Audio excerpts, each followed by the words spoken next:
Nah, anak-anak, kita akan belajar tentang listrik statis.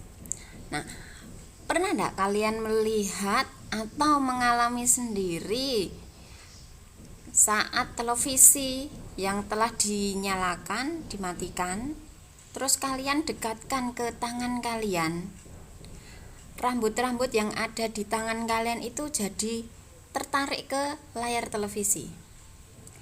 Nah, kalau kalian pernah mengalami hal itu, berarti yang kalian alami itu adalah salah satu gejala listrik statis. Nah, hari ini kita akan belajar tentang listrik statis. Apa itu listrik statis? Nah, listrik statis itu adalah listrik di mana muatan-muatannya itu tidak berpindah karena statis, diam. Nah, muatan itu apa sih? Muatan itu adalah bagian terkecil dari penyusun benda. Mungkin sudah pernah dipelajari saat kalian kelas 7, saat kalian belajar tentang partikel penyusun materi, atau kalian belajar tentang klasifikasi benda. Nah, muatan itu strukturnya ada inti atom. Inti atom itu berarti dia di dalamnya atom. Nah, inti atom itu bermuatan positif. Di dalam inti atom itu ada proton, yang mana proton itu membawa muatan positif, dan netron yang sifatnya netral. Kemudian di kulit atom itu ada muatan yang disebut dengan elektron. Elektron ini membawa muatan negatif. Kulit atom itu berada di bagian luar dari atom. Nah, pada atom ini, karena inti atom tadi bermuatan positif dan kulit atom bermuatan negatif, sehingga atom muatannya jadi netral. Kalau atom itu bersifat netral, berarti sebuah benda juga bermuatan netral. Kenapa? Ada yang bisa jawab? Ya, karena benda yang bermuatan positif ketemu dengan benda yang bermuatan negatif, hasilnya akan netral. Kemudian untuk bagian penyusun terkecil dari benda, jika sifatnya netral, berarti benda itu juga bersifat netral. Nah, tapi benda yang netral, yang tidak bermuatan positif atau negatif, ternyata bisa kita ubah muatannya menjadi benda yang bermuatan positif atau benda yang bermuatan negatif. Nah, dengan cara apa benda netral itu bisa bermuatan? Nah, dengan cara benda yang netral tadi kita gosok-gosokkan dengan benda lain. Nah, akibat dari penggosokan ini adalah ada elektron yang dilepas, atau ada pula benda yang bisa menerima elektron. Nah, akibatnya apa? Dengan benda yang menerima elektron atau benda yang melepas elektron. Nah, benda yang menerima elektron berarti dia menerima muatan negatif. Nah, kalau kalian menerima benda yang bermuatan negatif, maka kalian akan menjadi negatif. Sama dengan benda yang menerima muatan negatif dari benda lain, maka muatannya akan berubah jadi negatif. Tapi kalau dia melepaskan muatan negatifnya, maka dia akan menjadi bermuatan apa? Betul, bermuatan positif. Nah, itulah caranya membuat benda yang netral menjadi bermuatan. Nah, contohnya kalian ambil penggaris. Penggaris awalnya netral ya, tidak bisa menarik benda lain. Nah, penggaris kalian gosokkan dengan kain wol, atau penggaris kalian gosokkan ke rambut kalian. Nah, kalau sudah kalian gosokkan ke rambut kalian, syaratnya rambut kalian harus dalam keadaan bersih dan kering. Nah, setelah kalian gosokkan, dekatkanlah penggaris itu ke potongan-potongan kertas. Nah, sekarang apa yang terjadi dengan potongan-potongan kertas itu?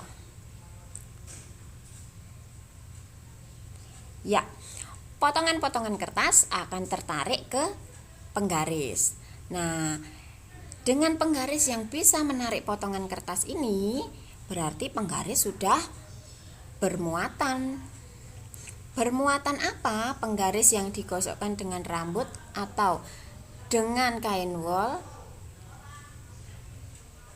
Penggaris yang digosok dengan rambut atau dengan kain wol, maka penggaris akan menerima elektron dari rambut maupun dari kain wol. Berarti karena penggaris menerima elektron dari rambut atau dari kain wol, berarti penggaris bermuatan betul, bermuatan negatif. Nah, dua benda tadi, penggaris dan potongan kertas, saat kalian dekatkan itu akan terjadi gaya atau interaksi tarik-menarik, di mana tadi kertas tertarik pada penggaris. Nah, karena ada interaksi tarik-menarik antara potongan kertas dengan penggaris, berarti di situ timbullah suatu gaya. Nah, gaya yang timbul antara dua benda yang bermuatan itu diselidiki oleh seorang ilmuwan dan dirumuskanlah dengan hukum Coulomb, di mana besarnya gaya interaksi antara dua benda yang bermuatan itu berbanding lurus dengan besar muatan kedua benda dan berbanding terbalik dengan kuadrat jarak antara kedua benda, yang dirumuskan dengan rumus F sama dengan K kali Q1 kali Q2 dibagi R kuadrat. Nah, apa itu F? Seperti dulu yang pernah kita pelajari saat kelas 8, F adalah kepanjangan dari, ya, pinter semua, force. Force bahasa Indonesianya gaya. Berarti F di sini menunjukkan gaya. Gaya apa? Gaya Coulomb. Karena yang kita pelajari sekarang adalah interaksi dua benda yang bermuatan. Kemudian Hi itu adalah Hi1 itu muatan benda ke-1. Satuannya dalam Coulomb. Sedangkan Hi2 berarti muatan benda ke-2, sama satuannya harus dalam Coulomb. Kemudian R itu adalah jarak antara muatan yang ke-1 dengan muatan yang kedua. Nah, di sini jarak harus dalam satuan meter. Sedangkan K adalah sebuah konstanta yang bernilai 9 kali 10 pangkat 9 Newton meter persegi per kolom persegi. Nah, K di sini tidak harus dihafalkan. Kenapa? Karena itu suatu konstanta. Nanti dalam aplikasi soal pasti akan diberitahu berapa besarnya K. Nah, contoh soalnya seperti ini. Hitunglah besar gaya kolom yang timbul jika dua muatan terpisah sejauh 4 cm. Muatan yang pertama besarnya 8 mikrokolom dan muatan yang kedua besarnya minus 6 mikrokolom. Besar K 9 kali 10 pangkat 9 Newton meter kuadrat per kolom kuadrat. Bagaimana cara menyelesaikannya? Nah, cara menyelesaikannya seperti biasa.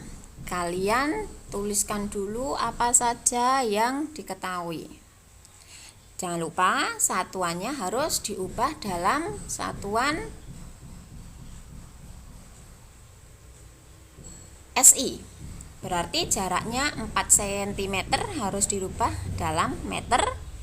Kemudian muatan yang masih dalam satuan mikrokolom dirubah ke kolom. Nah, saya beri waktu untuk mengerjakan.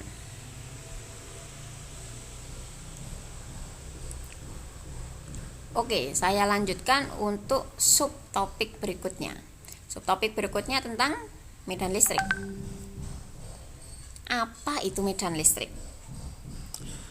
Nah, medan listrik itu dapat diartikan suatu daerah yang ada di sekitar muatan listrik, di mana jika ada benda di daerah itu, dia akan terpengaruh oleh muatan itu.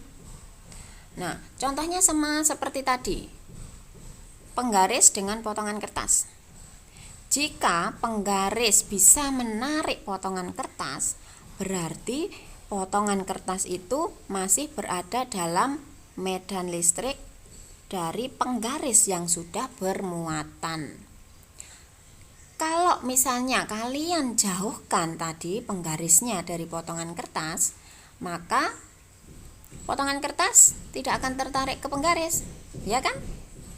Berarti di sini dapat disimpulkan bahwa potongan kertas sudah di luar medan listrik dari penggaris. Nah, di sini medan listrik dilambangkan dengan huruf E, di mana satuannya Newton per kolom. Medan listrik dirumuskan dengan E sama dengan K kali I per R kuadrat, seperti yang sudah tertulis di situ. Nah, contoh soalnya. Berapakah besar medan listrik yang timbul oleh elektron yang berada sejauh 5 kali 10 pangkat min 11 meter dari inti atom hidrogen? Nah, inti atom hidrogen ini muatannya sebesar 3 kali 10 pangkat min 19 kolom. Yuk, kalian bisa sambil mengerjakan ya, seperti biasa. Tetap tuliskan, diketahui, ditanya, jawab, atau D1, D2, D3. Saya mau lanjutkan. Nah, kalau kalian sudah mengerjakan, ini adalah contoh jawaban yang benar. D1 atau diketahui, R-nya tadi 5 kali 10 pangkat min 11 meter. Satuannya sudah dalam meter, jadi tidak perlu diubah lagi. Untuk muatan tadi, muatan atom hidrogen tadi besarnya 3 kali 10 pangkat min 19 kolom. Berarti kita tuliskan Hi sama dengan 3 kali 10 pangkat min 19 kolom. Ditanyakan tadi berapakah medan listrik, berarti di duanya E. Kemudian cara pengerjaannya D3, pertama-tama seperti biasa, kita tuliskan rumusnya terlebih dahulu. Rumusnya E sama dengan K kali I per R kuadrat. Setelah kalian selesai menuliskan rumusnya, kita masukkan besaran-besaran yang sudah diketahui. K kita isi tetap sama, 9 kali 10 pangkat 9. Kemudian besarnya I 3 kali 10 pangkat min 19. Kemudian per R kuadrat. Nah, di sini R kuadratnya saya tidak mengkuadratkan, tapi saya tulis 2 kali. Kenapa? Supaya kalian tidak salah menghitungnya nanti. Kadang kalian salah dalam pengkuadratan, yang dikuadratkan cuma angka depannya saja, yang belakang tidak dikuadratkan. Nah, setelah dihitung, ketemu besarnya medan listrik yang ditimbulkan oleh atom hidrogen tadi sebesar 1,08 kali 10 pangkat 12 Newton per kolom. Itu adalah hasil akhirnya. Yuk kita lanjutkan ke subtopik berikutnya. Potensial listrik. Apa itu potensial listrik? Potensial listrik adalah usaha yang diperlukan untuk memindahkan muatan listrik sebesar 1 kolom, dipindahkan dari tempat yang potensialnya tinggi ke tempat yang potensialnya rendah. Nah, berarti tadi kan ada waktu kalian menggosokkan penggaris ke rambut atau ke kain wol, itu kan muatannya berpindah. Elektron berpindah dari rambut atau dari kain wol ke penggaris. Nah, muatan itu bisa pindah, itu ada usaha. Nah, berarti karena tadi muatannya pindah dari rambut atau kain wol ke penggaris, berarti potensial tingginya itu yang mana? Rambut atau penggaris? Dan tempat yang potensialnya rendah itu yang mana? Bisa dijawab? Oke, kalau bisa dijawab, saya lanjutkan. Potensial listrik itu dilambangkan dengan V, voltage.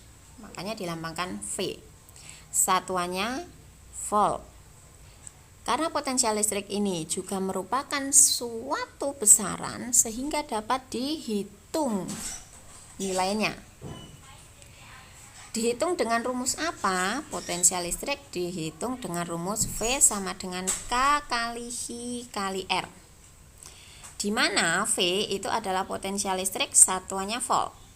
K itu konstanta, nilainya tetap sama seperti saat kita menghitung gaya kolom tadi, yaitu sebesar 9 kali 10 pangkat 9.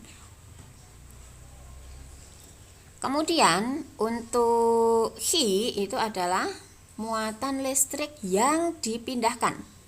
Besarnya berapa kolom? Kemudian R itu adalah jarak. Bukan jarak antar muatan 1 ke muatan 2, tapi jarak dari tempat yang potensialnya tinggi ke tempat yang potensialnya rendah. Tetap satuannya dalam meter. Nah, contoh soalnya. 2 muatan besarnya 5 mikrokolom dan muatan kedua besarnya 3 mikrokolom. Terpisah sejauh 10 cm. Jika besarnya K 9 kali 10 pangkat 9 Newton meter persegi per kolom persegi, tentukan A gaya kolom, B medan listrik. Contoh yang kedua, 2 tempat dengan potensial yang berbeda, muatannya dipindahkan, usahanya sebesar 6 kali 10 pangkat 2 Joule. Dipindahkan dari tempat yang yang potensialnya sebesar 2 kali 10 pangkat 7 volt ke tempat yang potensialnya 0,5 kali 10 pangkat 7 volt. Nah, yang ditanyakan di sini adalah berapakah besar muatan yang dipindahkan. Contoh yang ketiga. Dalam sebuah medan listrik terdapat 2 muatan yang besarnya minus 2 Hi dan plus 2 Hi, terpisah sejauh R, saling berinteraksi dengan gaya sebesar F. Akan tetapi di sini muatannya diubah. Muatan pertama diubah menjadi min 3 Hi dan muatan kedua diubah menjadi plus 2 Hi. Jaraknya juga diubah, yang awalnya R menjadi 2R. Nah, pertanyaannya, Tentukan besar gaya kolomnya sekarang. Nah, itu adalah materi hari ini. Silahkan ketika contoh soal tadi dikerjakan, dijawab, kemudian jawabannya silahkan difoto dan diupload ke Google Classroom. Nah, sampai di sini pembelajaran kita hari ini. Selamat belajar, selamat beraktivitas. Tuhan Yesus memberkati. Sampai ketemu lagi.